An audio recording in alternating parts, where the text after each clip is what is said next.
Okay.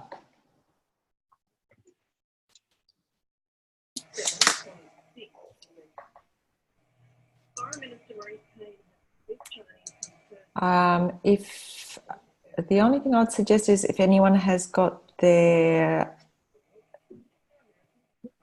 speakers on, we're going to start in just a second. So if you could mute your microphone. Oops.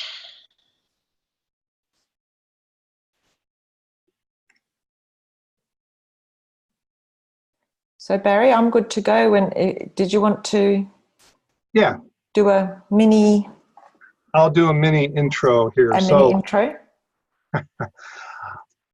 Welcome to AgencyTribe number 18, I think it is. 18.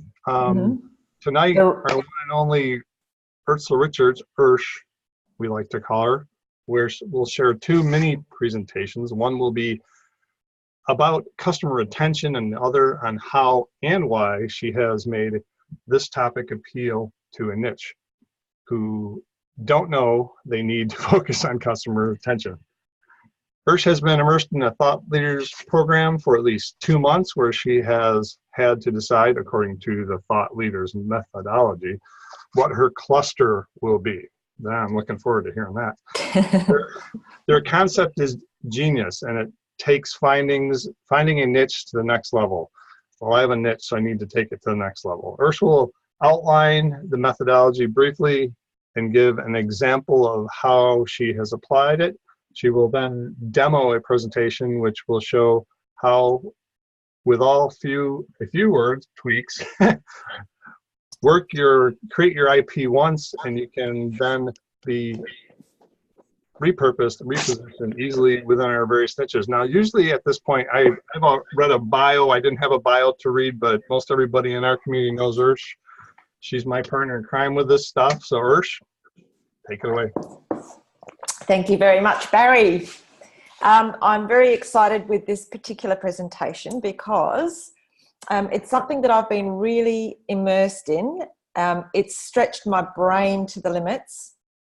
And as I was preparing this presentation, I thought I need to do, I have to really consider what I want the outcomes of the presentation to be, because there's obviously some information that I'm presenting, but I thought, what's the outcome that I want for you at the end of it? So here's what I came up with. I wanted you to consider a different business model. And by consider, I don't mean that you take it on, and I'll get into this a little bit later, but just considering, is the business model that you are applying to your business the best one for you? The second one is, are you really niching enough? How do you say that, Barry? You call it I know that you call it niche, but I don't know how you go niching. Is that how you could say it? Niche. No, but what about niching? Do you say niching? Yeah, niching. Niching enough. Are you really? It's not knitting, it's niching. Niching. Are you really niching enough? Because we've had a lot of presentations about niching, and this takes it to the next level. So I'll be really interested in your thoughts about that.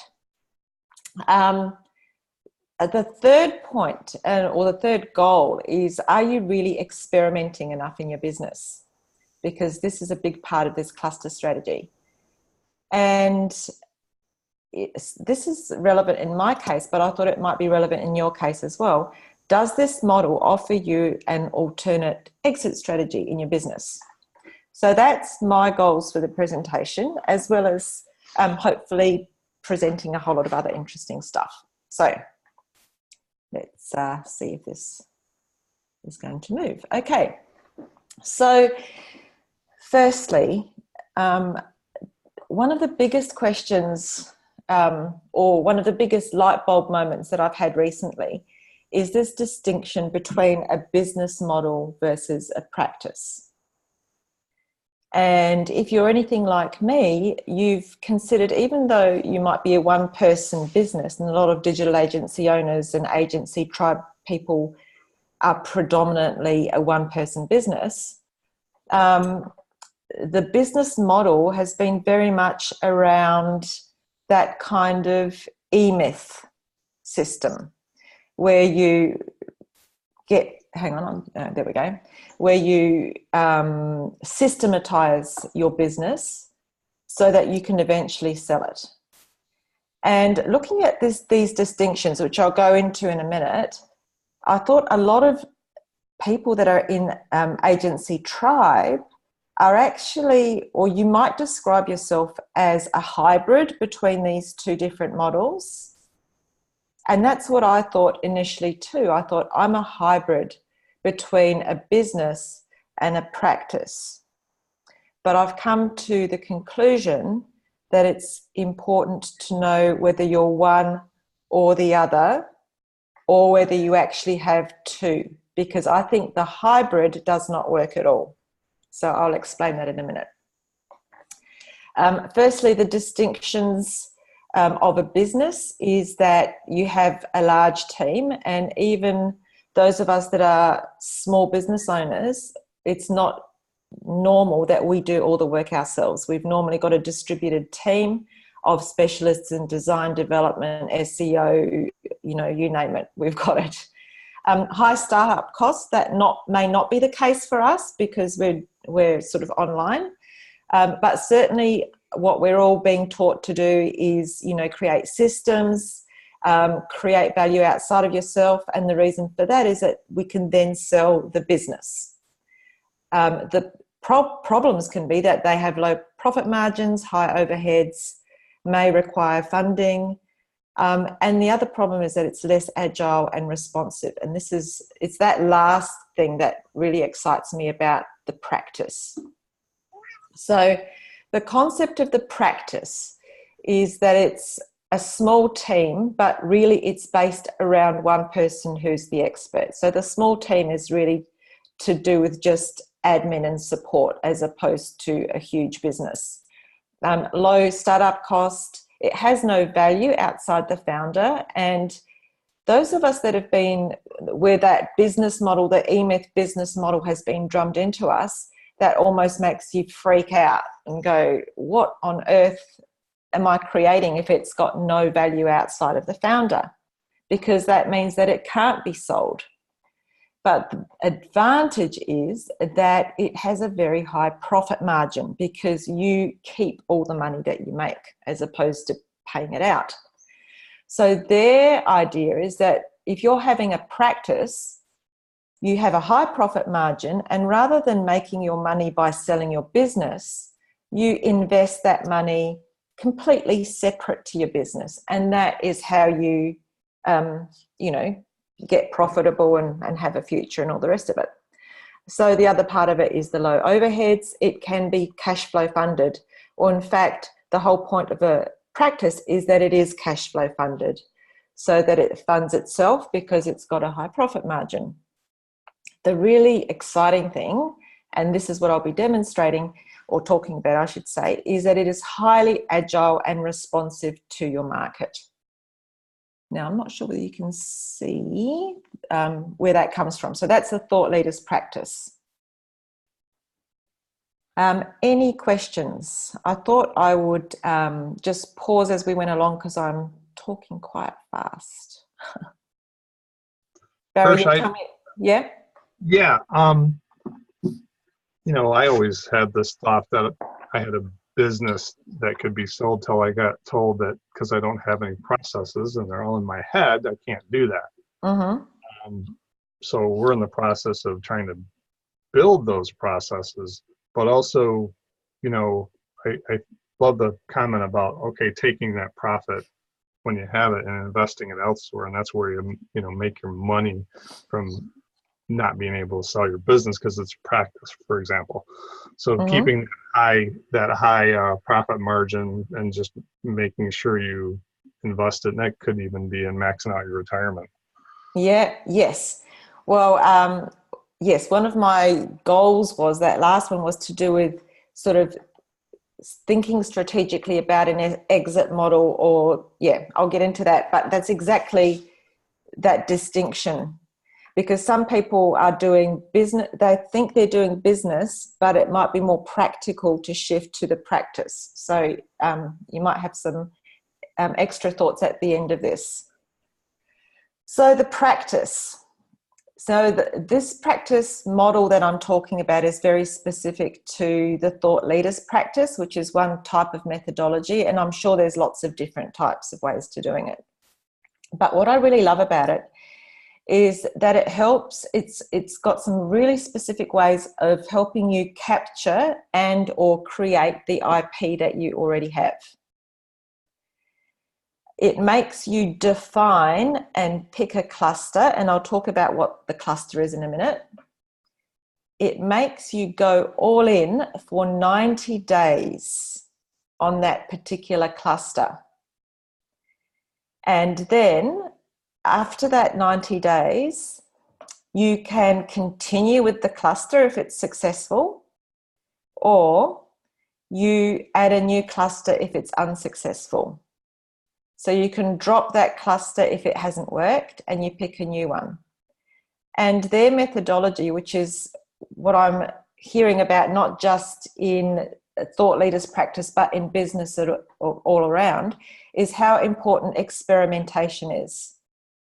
Because a lot of us try things and we get upset if they don't work. But like even if you listen to Seth Godin and the things that he regrets, he said, I just didn't experiment enough. If I'm not failing a lot, I'm not experimenting a lot.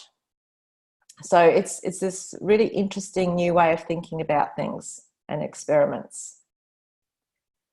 I've gone one ahead too much. Okay, so the methodology talks about how to capture your IP. So I guess as business owners, but particularly as small digital business owners, I think what a lot of us have learned and what we're trying to do is not be all things to all people. And we're all gravitating towards areas of our own expertise, which is again where this thought leadership comes in. And this particular model helps you, gives you systems and processes for capturing your ideas. It gives you a system and a process for linking the idea that you have with a niche, and that's the other thing that I'll be showing you. It makes you create models which are visual representations of your ideas, and again it's got that cluster concept. So what is a cluster? A cluster is three things. It's a message or a topic that you want to deliver on or that you have specific IP about. It's a market, which is who the niche is. And there's the method. So how are you delivering that particular offering that you're taking to market? So we pick a topic, a market, and a method, and this makes up a cluster. And we go all in on that cluster for 90 days. Now, I'm going to present exactly the same thing as a model now, because this is exactly what thought leaders show, and this is their model. So what I've just said in the previous slide is now developed as a visual model. So your message is your IP, your market is your niche, and your delivery method makes up one cluster. The delivery methods are things like being a speaker, an author, a mentor, a trainer, a facilitator, or a coach. So we could use AgencyTribe as a cluster. And this is where I'm going to do a mini presentation inside a presentation, which will hopefully give you some value in the presentation itself, but also illustrate a really important point about repurposing IP in a cluster. So my topic or my message or my IP in this case is based around retention. The method I'm using is a webinar, which is kind of like a speaker or a trainer. I'm saying it's speaker and trainer because I'm both talking to it and I'm encouraging interaction as well. And the cluster is, the market is AgencyTribe, or more specifically, small digital agency owners, and which is different to big digital agency owners. So I'm just going to whiz through this. Is that showing up okay?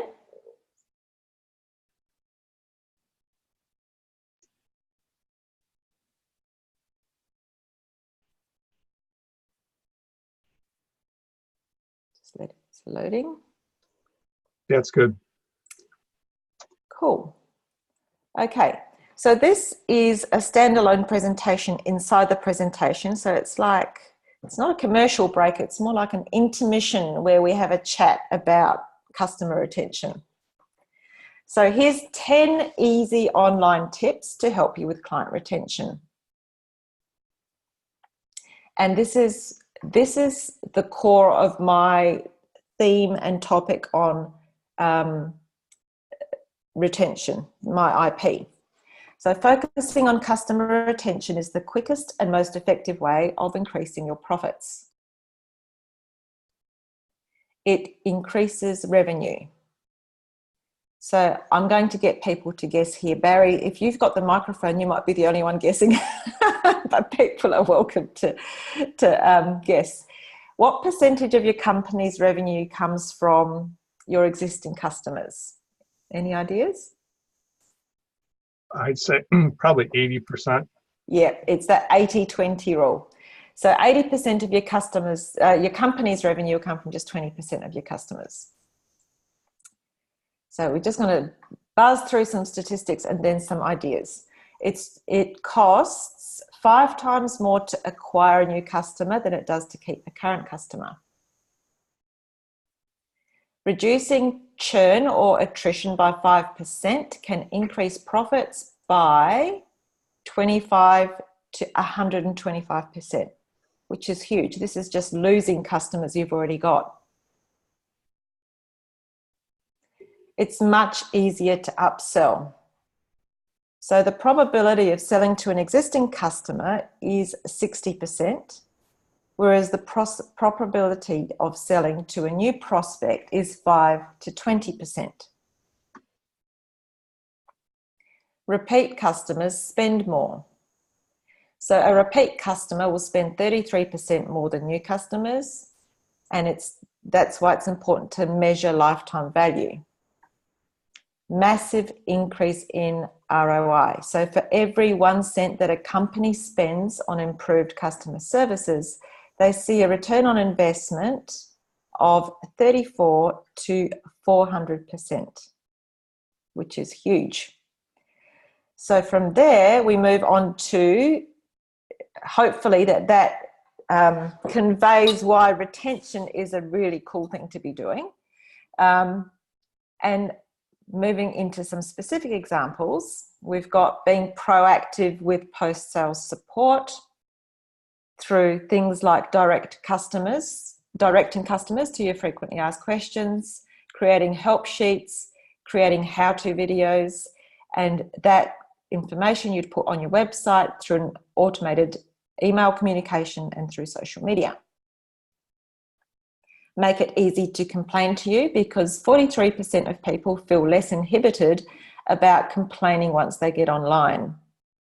So the way you can do that is from having easy support on your website, being visible and active on your social media, making sure your post-sales emails include information about raising any concerns directly with you. So that's just examples of how to make it easy to complain. Thirdly, staying in touch. 68% of your customers leave you because they perceive you are indifferent to them. So how do you do that? Through email newsletter, customer care, and a communication plan. Using a CRM. So a customer relationship management system helps you access key information and events. However, if you're anything like me, you need to remember to use it consistently. Number 5, understand and practice segmentation. So create relevant communications for your different client and customer groups. And again, the tools here are a CRM and email marketing software.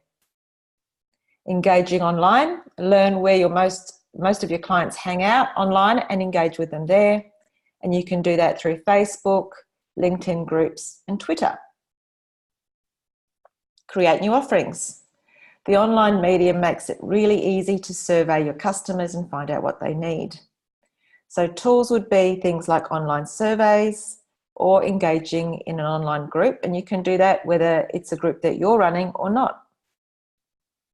Number 8, create educational resources which lead to a what's next. So get into edu marketing, provide tools and services, YouTube videos, email sequences, blog posts. So a lot of the ways that this information is delivered to people to retain your clients are the same method of delivery, but the actual messages and what you're trying to do is different. Offer online customer service, because businesses attribute 21% of customer churn to poor customer service, whereas it's actually around 70%. So make sure that you use help desk software to log support requests, track communications, and improve the consistency and speed of support. And finally, number 10, event anniversaries. I like this one in particular. I use this example a lot. Create personalized reasons to stay in touch. Would it surprise you to know that I remember the name of the real estate agent through whom I purchased my home 10 years ago? I receive from her a lotto ticket every single year on the date of my settlement. So basically the tool here is use your imagination about how you can stay in touch with your clients just for the pure reason of staying in touch and staying front of mind. So in terms of retention tips, here is a summary. Using online tools, having a retention and communication plan, automating communications, and the big one, tapping into your imagination. So that is my my mini presentation within a presentation that demonstrates IP about retention. I need to pop back into this presentation now.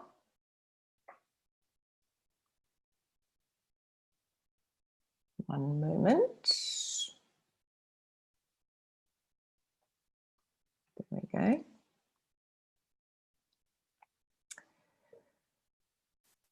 So the next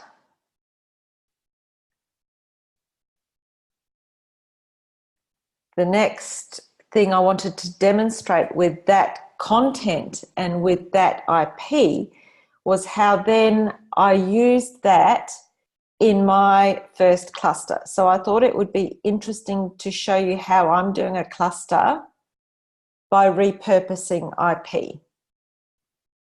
And the IP is around retention. But how do you make retention sexy? And who do I sell retention to? This is the kinds of things that go around in your head as you're trying to work out what your cluster is, because you go, I know all of this stuff about retention, but how do I make it sexy and who do I sell it to? So here's what I came up with. My IP message is still about retention. My method of delivery, the way I'm going to be delivering that message or that offering, is mentoring. And the people that I'm going to be delivering it to are introvert solopreneurs. So I'll explain further.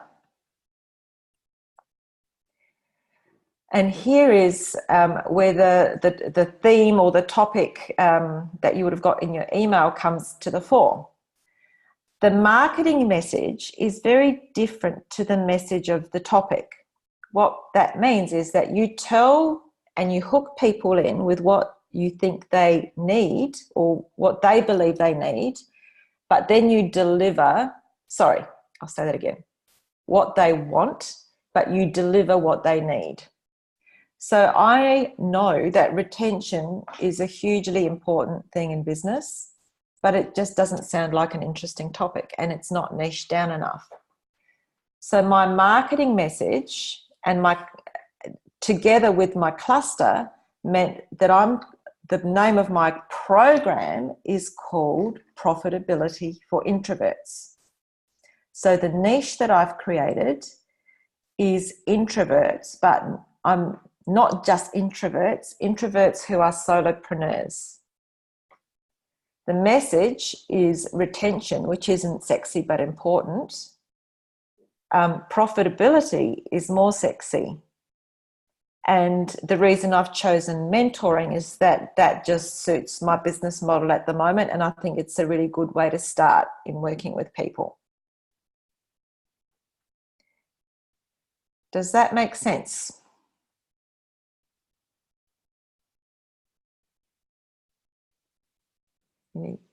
I can't actually see the chat at all. Oh, cool. Oh, sorry, I just realized that I had not seen these questions. We have a bunch of yeses. Yes, okay. Okay, so, whoops, I've gone back too far. 1 second. Sorry, people. Okay, so then with this repurposed IP, I've come up with what is essentially the predominant IP in this document is exactly what you've seen in that other presentation, but it's completely repurposed, like it's almost unrecognizable. So this is a white paper I've created, which is a resource or what you might call a lead magnet or whatever for my Profitability for Introverts program. And just check this out. I'm not going to go through it all, but I just want you to see how it's been completely repurposed, which means that you create IP once and just tweak it and tweak it and tweak it for all the different contexts that you're going to use it for.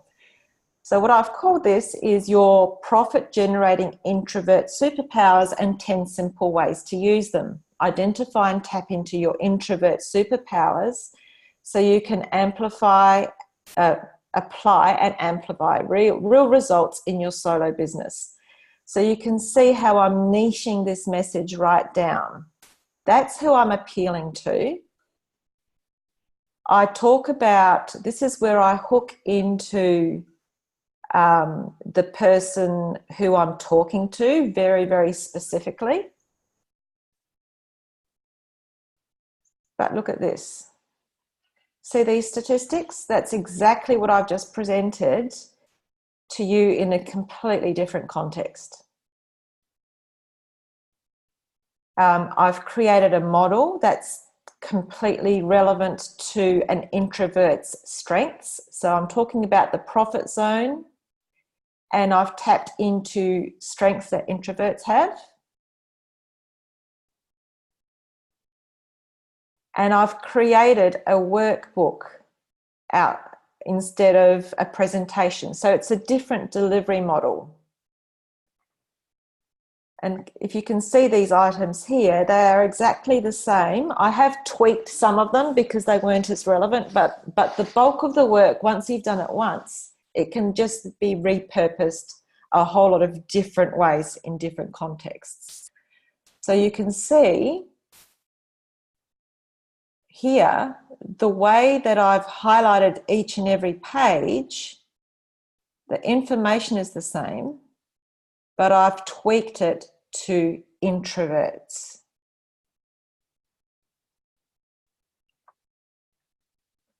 So getting back to what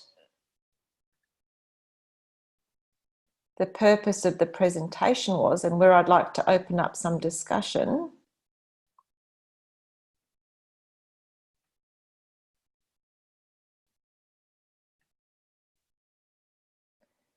is back to the different business model, or actually I'll talk through all of these in a second, but as an exit strategy alternative, I think a lot of us are stuck in the business model of selling a business, whereas what we can do is we can start a practice that's not, hang on, I'll start this again. I don't think a hybrid model of a practice and a business works. I think having a business that you then do go on and sell is a great thing to do. I think a practice is something that's a very good thing to start, because that allows us to continue outside our business selling, and it's a really nice exit strategy that doesn't necessarily, that allows us to continue at a time when people don't tend to retire anymore. They just evolve into something else. And the practice is a beautiful way, I think, of creating something for yourself that keeps going, that you can evolve, and that you can use this cluster strategy to kind of test different ways of, refining your IP and keeping going for as long as you want. So, any questions or thoughts about all of that? I should get you to grab your microphones because it might be easier to chat, or if there's any questions.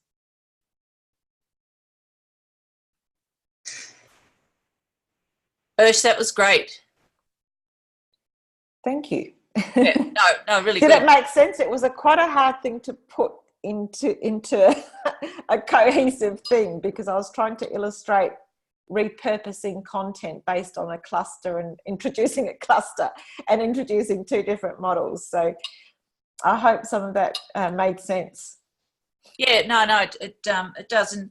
I was thinking, especially that point, I'm actually questioning the word exit strategy, because if you follow on with that model or that practice idea, then if you go on and do so, say if you're starting off doing you're a design practice, then and of course now everyone's a designer, so you need to move on and it's not so much specialized but offer other services. So, and I heard something recently about the idea of a portfolio career. So I think that idea, an exit strategy is probably, the word exit's a bit harsh, and it's more like transitioning to, as you said, it's whatever the market's demanding or asking for.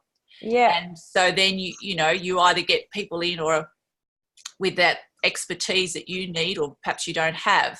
But so it sort of fits in with that portfolio idea that you just sort of move on and have multiple, not so much a career, but skill sets and practices. You're sort of in the one practice, but you move on and do different things. Is that what? Yeah.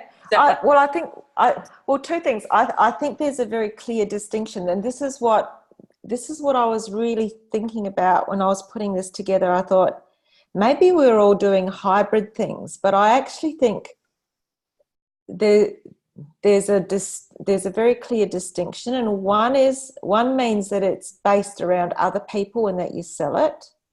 I think that's the key distinction. And the other is that it's based around you. And you almost can't mix those two things, because it either is all about you or it isn't all about you. Like you can't go halfway. You can't be half pregnant kind of thing.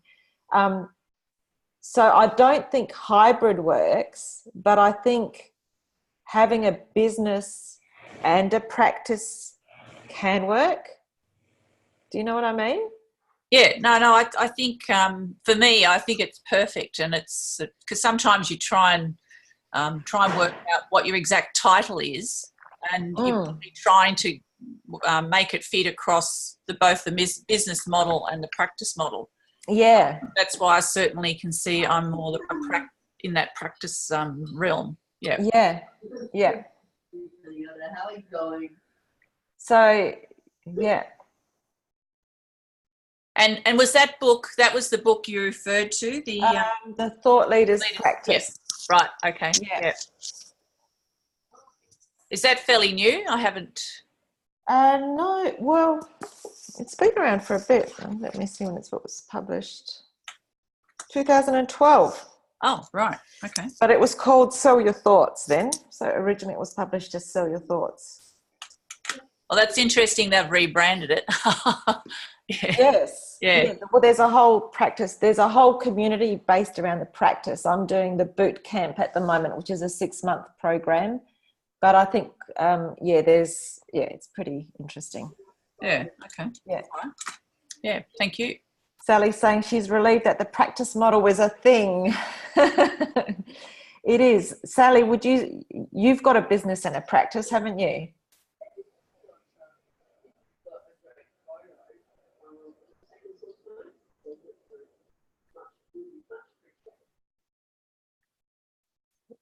So you kind of can have two, yeah. So I've got a Web Team Adelaide business and now this new emerging thought leaders practice.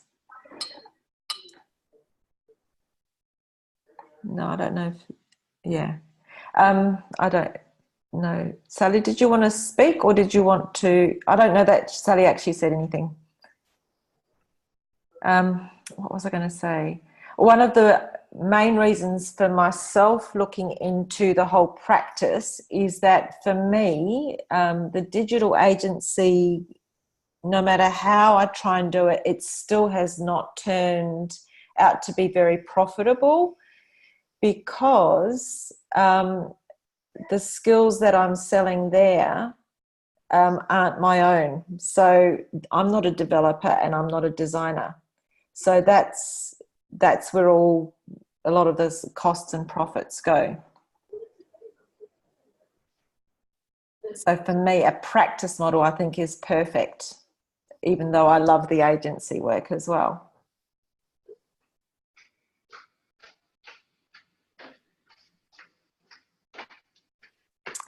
Did anyone want to have any questions about the models or the clusters at all? Because I thought that was a really interesting thing, the whole thing about having a cluster that you experiment with and you go all in on it, but at the same time you can say, well, that one didn't work out, and all you need to do is tweak something like you might have the right audience, you might have the right message, but the delivery method could be something that you change. So I could go from being a mentor to, say, creating an online course. So Ursh, how do you define whether it works or not? Whether people download it or whether they buy it. Whether they buy it. Gotcha. Yeah. So, for example, that document that I had, Profitability for Introverts, that's like a lead magnet for a course that I'm running. Not a course, what am I saying? A 6-month mentoring program that I'm running. Gotcha. So if they buy the program, you go all in for that. You create content based around that. You do everything you possibly can. I think I'm going to be running with introverts and solopreneurs as a niche for a very long time because I'm a solopreneur and an introvert. But I'll probably have different ways of delivering that, and I'll have different, I've got a range of IP that I want to talk about. So for example, hang on. If I go to my website and go to resources, that's your profit generating introvert superpowers. But I had a resource ages ago that I'd created that was to do with creating a good website. So I've now repurposed the wording on this to the introvert market. So again, I've said, learn how to make the website do the talking for you. So it's about how you make. Nice. Can you see what I mean? So maximize profitability, get your website to do the selling for you, because introverts hate selling and talking. So this was a document that I'd done years ago, and I thought, I'm just going to put it into this template and tweak it for introverts that are solopreneurs. So it's, yeah, that's what I really love about this whole cluster thing. I go, okay, and then now I'm putting a lot of my materials into repurposing for my particular cluster that I'm working with.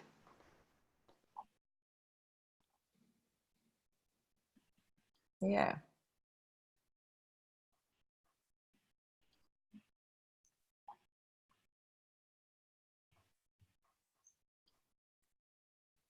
See if there's any other questions.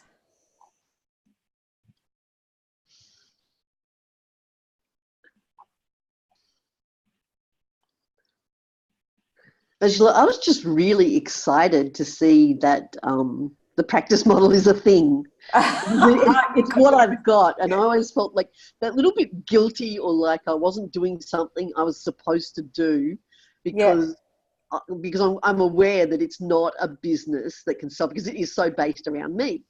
Yes. And I thought about it, and I thought, well, I'm actually happy with it that way. I don't want to be expanding. I don't want a team. I'm an introvert solopreneur. Yes. It's kind of nice to have someone say, look, it's okay. But at the same time, I have a book, so I'm monetizing it in a way. This is the book. Oh, this is Sally's book. So Sally is, welcome Sally, because Sally is someone that I've connected on LinkedIn as part of my outreach, and she wrote this book. So as you can see, there's this whole niching thing really, really brings very tight connections, because it's so specific. Pain-free, it's called Pain-Free Networking for Introverts. And I can give you a link to that, Louise, and put it in the show notes. But what you're saying, Sally, is exactly it. We've been taught, or almost brainwashed, about how we need to do business. Yeah. This model says there's another way and another strategy, and it makes... This is why making the distinction is actually important, and why I thought I'd comment about, are we doing a hybrid practice? And I think it's either one or the other, or both, but just not a hybrid. Yeah. That's my point of view at the moment. Yeah, one or the other, or both separately. Both separately, because they've got very different... It's either based on you or it's not based on you. Yeah. And both can work, but you need to know which one you're doing. Yes. Yeah. Yes. I thought of all kinds of ways to make a business, and I didn't like them. And I thought, life's too short to be doing things I don't want to do because I think I'm supposed to do them. Exactly. And I just will monetize my own knowledge and skills and that kind of thing in other ways. It doesn't have to be a business that I actually sell. It can be a business that keeps in bringing almost passive income, for the rest of my life, and that part of the legacy can go on. So, that's right. Yeah. That's right. Yeah. And to your other point of what you're saying, doing business the way that you want, again, your book about pain-free networking is, and my perspective of why I really like focusing on introversion is that, again, we're told that, you need to get out there and you need to do things a certain way, and often it's an extroverted way. Mm-hmm. Yeah. But there's other ways of doing it. And one of the biggest I guess, shifts in mindset and ways of working these days are that we need to work to our strengths. Because too long people have been working and told to be doing things in a way that actually go against their core nature, or things, particularly as solopreneurs or very small agency owners. I think we have to work to our strengths, because there just isn't enough of us, enough of our own internal energy to go around. And if we are struggling against our core nature, as well as doing all the other things that we have to do as solopreneurs, it's just silly. And finally, this is the latest thinking, that we need to not forget about our weaknesses, certainly get other people to help us with that, but just go all in on our strengths and work out what they are. Yeah, absolutely. No, it's great. And I love how we use some of the same language. Yes, we do. It's wonderful. Yep. I really appreciate this. Oh, you're welcome.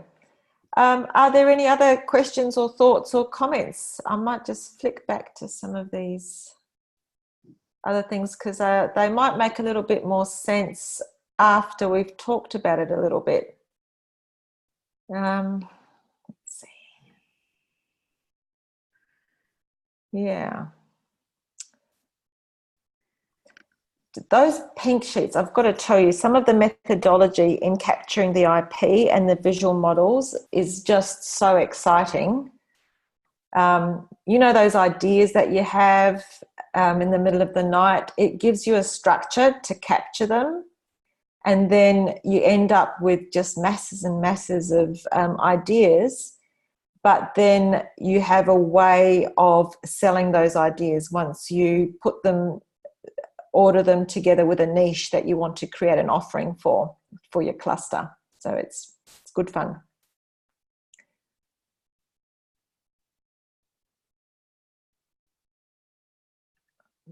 Any other questions, comments, thoughts? Ursh, I'm just keen to have a look at that book, obviously, and get into it a bit more. But the Thought Leaders one? Yep.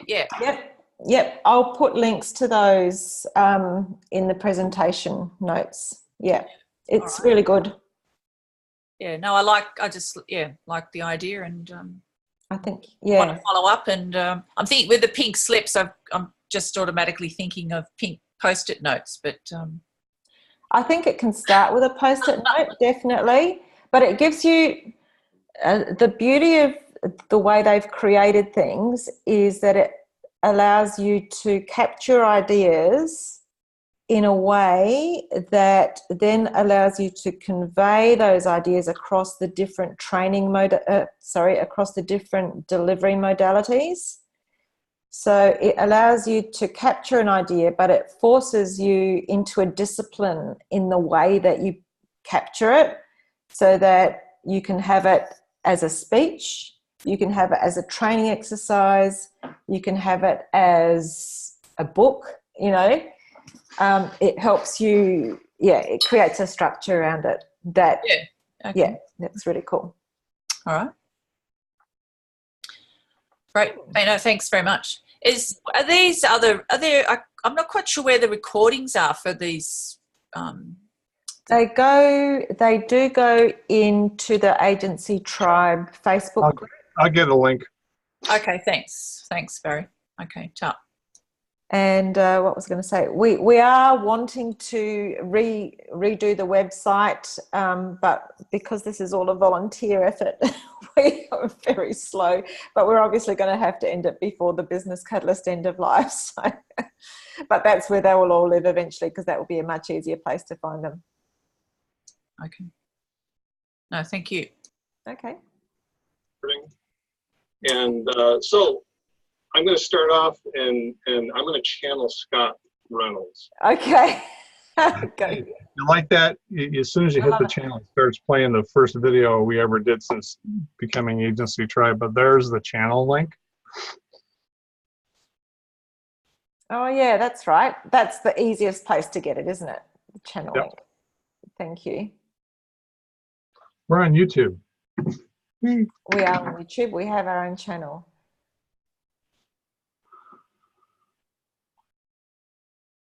So Liz, you were saying, I've just seen that, looking back over your career as a business owner, influences have certainly included family and economy and tech change. Absolutely.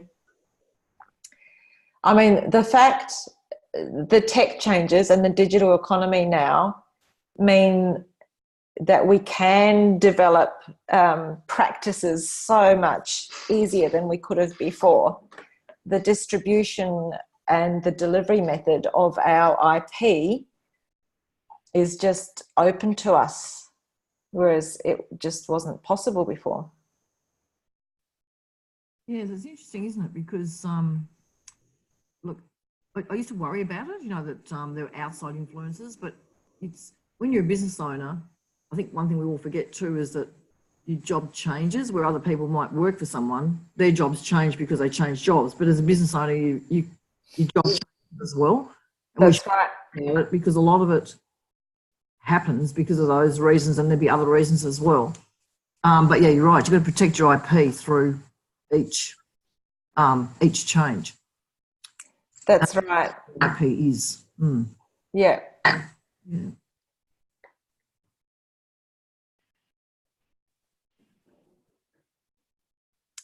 Okay.